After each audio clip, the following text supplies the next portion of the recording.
Boa noite, bom dia, muito boa tarde.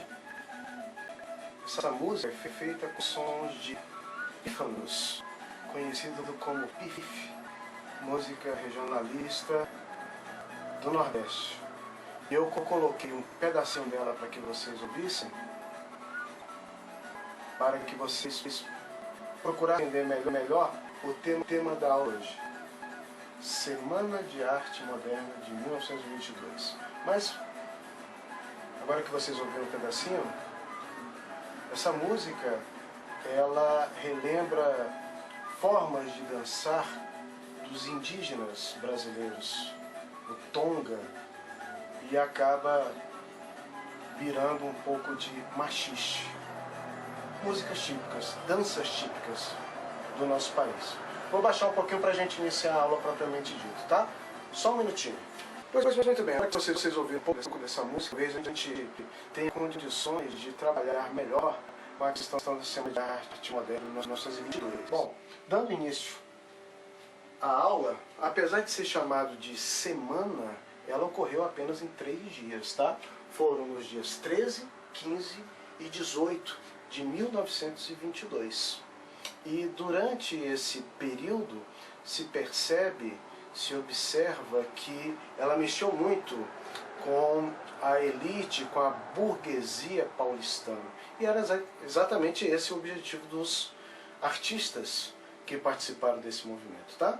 Quando eu falo sobre artistas, eu me refiro a escritores, pintores, músicos, dramaturgos, todos eles que fizeram da Semana de Arte de 1922 um movimento histórico.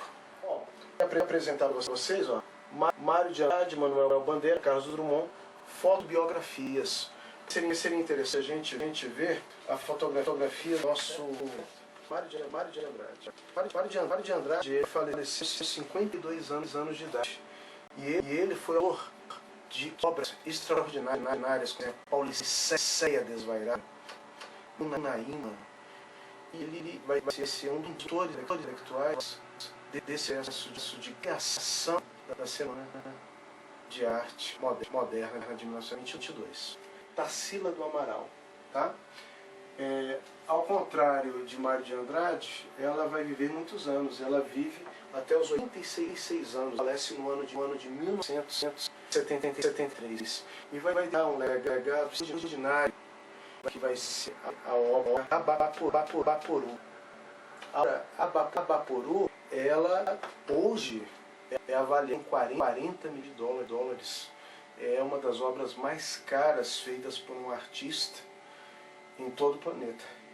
E ela foi comprada nos anos 90 por um argentino pela bagatela de 2,5 milhões. Ou seja, Oswald de Andrade, ele era a pessoa que buscava com muita força essa questão do nacionalismo. Você tem, em 1847, Gonçalves Dias, que vai criar aquele magistral poema Canção do Exílio, que diz assim: minha terra tem palmeiras onde canta o sabiá, as aves que aqui gorjeiam, não gorjeiam como lá. E ele faz algo parecido, que é o Canto de Regresso à Pátria, que começa assim: minha terra tem palmeiras onde gorjeia o mar. Os passarinhos daqui não cantam como os de lá. Minha terra tem mais rosas, tudo de lá. Não permita Deus que eu morra sem que volte para lá. Não permita Deus que eu morra sem que volte para São Paulo, sem que veja a Rua 15 e o progresso de São Paulo. Oswald de Andrade. Então você percebe que ele vai beber na fonte do grande poeta Gonçalves Dias, que faleceu vítima de um naufrágio, não é? Viveu, infelizmente, somente até os 41 anos e falece no ano de 1860 do Maranhão, ele era maranhense. E o Oswald vai beber dessa fonte, escreve o Canto de Regresso à Pátria. Bom, além do Oswald, nós tivemos o Mário de Andrade, e há algo em comum entre eles: todos eles eram de famílias abastadas e amantes da arte. Por isso que eles puderam ter a condição material necessária para se debruçar, né, sobre toda essa movimentação. Mas isso não significa que a arte não possa ser feita por todas as classes sociais, deixando bem claro isso. Vocês. Além dele, nós tivemos Heitor Villa-Lobos. Heitor Villa-Lobos, ele viveu até os 72 anos, faleceu no ano de 1959, extraordinário músico, respeitadíssimo em todo o mundo no que diz respeito à música clássica. Tá? Ele é autor do Trenzinho Caipira, e quando nós falamos sobre Villa-Lobos, algo interessante que ocorre no terceiro dia, no término, no dia 18 de fevereiro, ele faz a apresentação vestido a caráter, mas com um sapato e um chinelo no outro pé.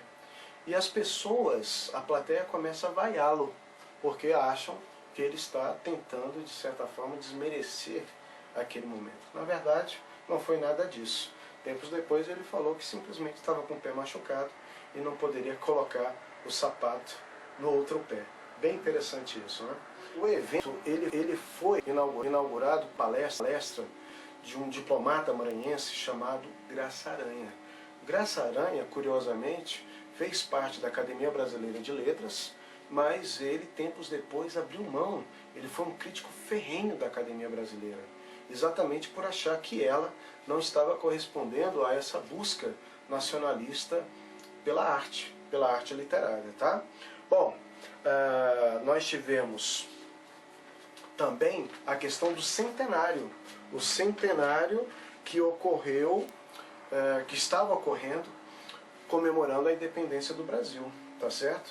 E exatamente dentro dessa ambientação que você vai ter grandes críticos, como por exemplo o Monteiro Lobato. Monteiro Lobato, ele realmente achava tenebroso essa busca da arte, pois ele achava que os padrões artísticos eles eram europeus, eles eram greco-romanos, e eles não poderiam ser, seria quase que um sacrilégio se nós buscássemos essa identidade própria. Ele considerava uma inutilidade, tanto é que nos jornais ele acabou criticando de forma muito feroz uma integrante chamada Anita Malfatti. Quando nós falamos sobre Tarsila do Amaral, o Abaporu, né, ele foi criado em 1928, e essa obra hoje ela representa muito essa busca de toda a linguagem artística que poderíamos dizer que seria uma linguagem. O Oswald de Andrade, ele tem um poema chamado Pronominais, que diz que diz mais ou menos o que Manuel Bandeira quis dizer também. Dê-me um cigarro de gramática do professor, do aluno e do mulato sabido, mas o bom negro e o bom branco da nação brasileira diz todos os dias: deixa disso, camarada, me dá um cigarro. Quer dizer, é fato curioso, quando se fala sobre o Amaral, ela se separou de Oswald Andrade e se casou com um psiquiatra cubano, e fizeram mais. Ela vendeu muitas obras, ela acabou indo para Moscou, lembrado, conheceu Berlim, Constantinopla, e ela trabalhou como pintora de parede. Ela trabalhou como operária para voltar para o país. E ela teve uma filha chamada Dulce, que ao falecer, na década de 60, causou um trauma muito grande a Tarsila, e Tarsila fez uma operação na coluna vertebral, que sendo mal sucedida, e terminou seus dias paralíticos. É interessante que percebemos que ela, apesar de ter nascido numa família extremamente afastada, ela teve um final de vida solitário. Acabou vivendo de forma solitária, tá certo? Um isolamento social. Como dever de casa.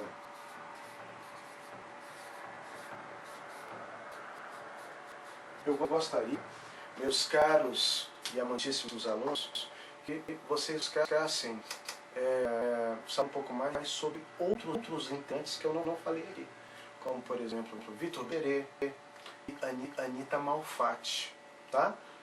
Eu gostaria que você fizesse essa pesquisa e depois mandasse para mim. Vou tentar conversar com vocês por meio do Classroom, né? Mas antes disso, eu gostaria que você fizesse essa pesquisa, ok? Um forte abraço, continuem nesse isolamento, e eu gostaria de lembrar de um poema de José Régio chamado Cântico Negro, que diz o seguinte: vem por aqui, dizem-me alguns com os olhos doces, estendendo-me os braços e seguros, de que seria bom que os ouvissem. Vem por aqui? Não, não vou por aí. Só vou por onde me levam os meus próprios passos. Bom, queridos, encerrando a última aula de hoje, né? A segunda aula, aliás, a aula do guarda-roupa, digamos assim. Esse aqui é o Miguel, tá? O único que está acompanhando a minha aula ao vivo. Né, Miguel? Bom, eu vou passar uma atividade para vocês. Na verdade não é uma atividade, é um passatempo, tá? Com papel amassado, quando você estiver com raiva, amassar um papel, talvez você ache bem interessante. E assim, eu vou passar essa atividade para você se distrair um pouco, e termina hoje a segunda aula, a aula do guarda-roupa, tá? Um abração a todos e até a próxima.